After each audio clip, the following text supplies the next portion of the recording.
Hello everyone, welcome to Souvik film review and analysis. আমি সৌভিক, আর এই ভিডিওতে রিভিউ করব এলিয়েন রোমুলাস এই ছবিটাকে নিয়ে।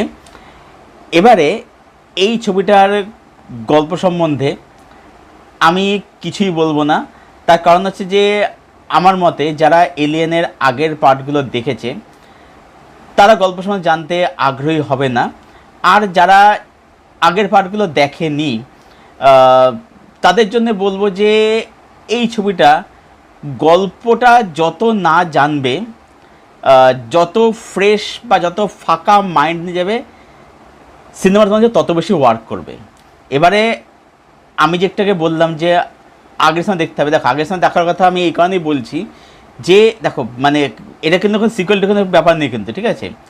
ব্যাপারটা হচ্ছে যে এই ছবিটা অ্যাকচুয়ালিতে 1978-এ এলিয়েন যে ছবিটা এসেছিল, যেটা ডিরেক্টর রিডলি স্কট, এবং 1986-এ এলিয়েন্স মানে যেটা পার্ট 2 আর কি এসেছিলো। অ্যাকচুয়ালি এটা কিন্তু কোনোটাই কিন্তু মানে সিকুয়েল টুকেল নয়, কিন্তু জাস্ট ওখানে মানে আগের যে ছবির কথা বলছি আর কি, ওখানে সিগুইনি ওয়েভার যে ক্যারেক্টারটা প্লে করতো আর কি, সেই ক্যারেক্টারের জার্নিটা, ক্যারেক্টারের কন্টিনিউশন আছে।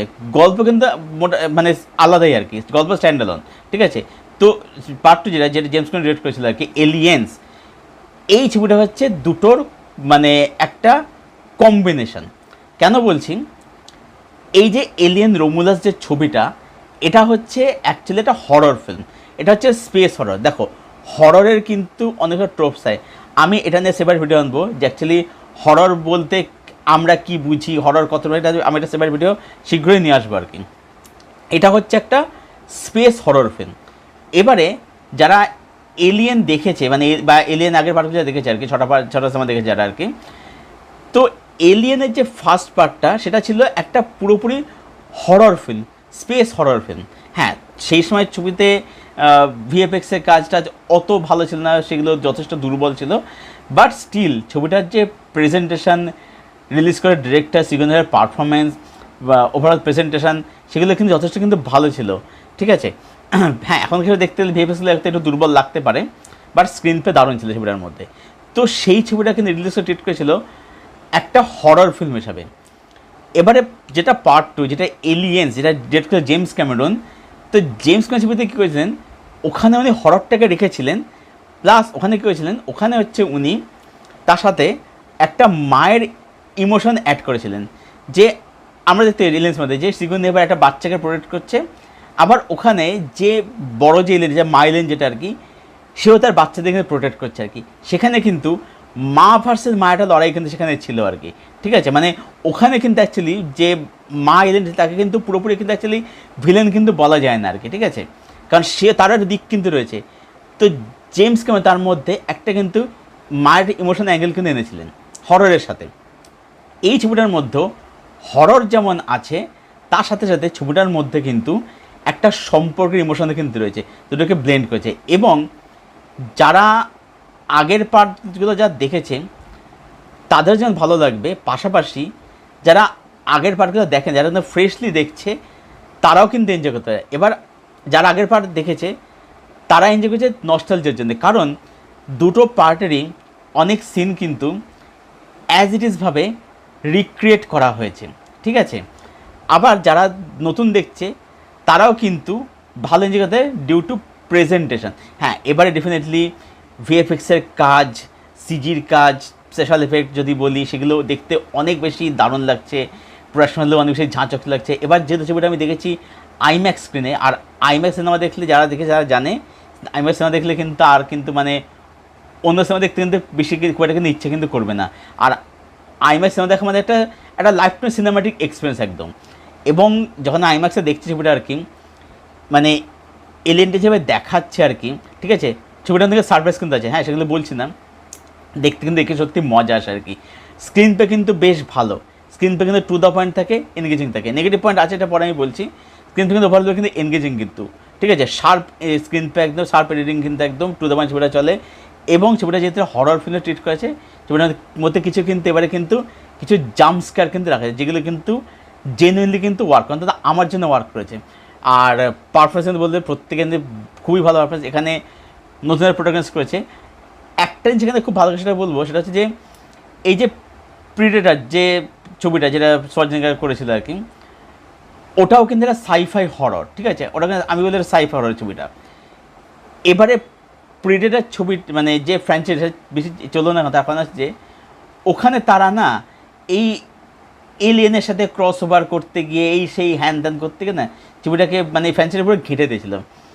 যেখানে কি হলো, যখন প্রে ছবিটা আসলো, প্রের গল্প আর আর্নল্ড শোয়ার্জনেগারের প্রিডেটার গল্প কিন্তু একদম সেম গল্প, তারা কিন্তু একদম বেসিকলি চলে যায়। তারা এটা অ্যাকচুয়ালি প্রেটাকে বলা হচ্ছে প্রিডেটারের একটা রিবুট ভার্সন।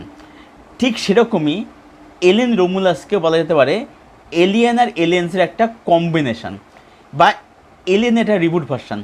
এবারে এই ডিরেক্টর সেই ছবিটা বানছে অ্যাকচুয়ালি হচ্ছে রিডলি স্কট থমাস দিয়ে, এবং রিডলি স্কট নিজেও কিন্তু ছবিটার সাথে অ্যাসোসিয়েট আছে প্রডিউসার হিসাবে, ঠিক আছে। তো সব মিলে এটাই বলবো যে এলিয়েন রোমুলাস আমার কিন্তু এক কথায় বেশ ভালো, আমার দারুণ লেগেছে ছবিটা ডিউ টু নস্টালজিয়া, যেহেতু আমি আগের পার্টগুলো সব দেখেছি আমার দেখা। তবে আমি চেষ্টা করব যে আগের ছবিগুলোকে নিয়েও আলাদা সেপারেট ভিডিও আনার। 6খানা সিনেমা আছে, তো সেগুলো নিয়ে আলাদা কথাই বলবো। এলিয়েন আছে, এলিয়েন্স আছে, এলিয়েন রিজেকশন আছে, প্রমিথিয়াস আছে, এলিয়েন কোভেন্যান্ট আছে। তো এই 6টা ছবি নিয়ে আমি আলাদা করে সেপারেট ভিডিও নিয়ে আসবো, 6টা ভিডিও আসবে আর কি, একটা সিনেমা একদিন কথা বলবো আর কি। তো এই ছবিটা আমার কিন্তু বেশ ভালো, আমার ছবিটা কিন্তু দারুণ লেগেছে। আমি সব মিলে এলিয়েন রোমুলাস ছবিটাকে দেবো হচ্ছে 8 আউট অফ 10। আমার নেগেটিভ লিস্ট হচ্ছে যে ছবিটা যদি রান টাইম, যদি ছবিটা রান টাইম যে 2 ঘন্টা 1 মিনিট, ছবি রান টাইম যদি 10 মিনিট থেকে 15 মিনিট কম যদি করা হতো, তাহলে ছবিটা কিন্তু ইম্প্যাক্টটা আরও বেশি হতো। অ্যাকচুয়ালি দেখবে এলিয়েন আর এলিয়েন্স এদের যে রান টাইম কিন্তু 2 ঘন্টা থেকেও কিন্তু কম, কিন্তু সেখানে এডিটটা কিন্তু অনেক বেশি কিন্তু ক্রিস্প রাখা ছিল, আরও বেশি টু দ্য পয়েন্ট রাখা হয়েছিল। অ্যাকচুয়ালি যেহেতু এটা হরর ফিল্মে ট্রিট করা হচ্ছে, হরর ফিল্মের রান টাইম কিন্তু মানে 2 ঘন্টাতে কম রাখলে তার ইম্প্যাক্ট কিন্তু বেশি হয়। সেখানে কিন্তু মানে অত বেশি কিছু দেখাতে গেলে হয় না। কিন্তু জেমস ক্যামেরন যে ছবিটা ছিল এলিয়েন্স, সেটার মধ্যে কিন্তু ড্রামা বা সম্পর্ক দিচ্ছিল, বা সেটার কিন্তু ট্রিটমেন্ট মানে সেটা কিন্তু এডিট ট্রানজেকশন কিন্তু ফাস্ট ছিল, মানে ফাস্ট বলতে মানে সেটা ক্রিস্প শার্প ছিল আর কি। তো এটাই আমি নেগেটিভিটি মনে হয়েছে, বাট স্টিল বলবো যে এই ছবিটা কিন্তু তোমরা হলেই এক্সপিরিয়েন্স করো, তাহলে দেখে কিন্তু আরও বেশি মজা আসবে আর কি। তো যারা ছবিটা দেখোনি নিকটবর্তী হলে যাও এবং চেষ্টা করো যে ভালো কোনো স্ক্রিনে দেখার, যত ভালো সম্ভব স্ক্রিনে দেখার চেষ্টা করো, তাহলে সিনেম্যাটিক যে এক্সপিরিয়েন্স সেটা কিন্তু আরও বেশি ভালো হবে। আর যদি কেউ দেখে থাকো যাদের দেখা হয়ে গেছে এলিয়েন রোমুলাস, তোমাদের কি ওপিনিয়ন প্লিজ কমেন্ট সেকশানে এসে শেয়ার করো। ভিডিওটা ভালো লেগে থাকলে লাইক করো, শেয়ার করে চ্যানেলটাকে সাবস্ক্রাইব করো, পাশের বেল বাটনটাকে প্রেস করে দেয় এরকম আরও রিভিউ পাওয়ার জন্য। আর আমার সঙ্গে জুড়তে চাইলে আমার ফেসবুক লিঙ্ক দেওয়া থাকে নিচের ডেসক্রিপশন বক্সে, সেখান থেকে তোমরা আমার সঙ্গে জুড়তে পারো, সেখান থেকে আমরা ফ্রেন্ড হতে পারি। ভিডিওটা এখানেই শেষ করছি, তবে শেষ করার আগে আরও একবার সবাইকে মনে করে দেয়, সেটা হচ্ছে যে এই মুহূর্তে আরজিকর কাণ্ডে যে প্রোটেস্টের প্রতিবাদ হচ্ছে, সেটার এগেনস্টে আমাদেরকে প্রতিবাদ করে যেতে হবে। প্রতিবাদ করে আমাদের থামালে একদম চলবে না, আমাদের ক্রমাগত কোশ্চেন করে যেতে হবে যতক্ষণ দোষীরা করা এবং দৃষ্টান্ত শাস্তি পাচ্ছে। এই বলে আমি ভিডিও শেষ করছি। দেখা হচ্ছে তোমাদের সাথে পরবর্তী ভিডিওতে। Till then tata.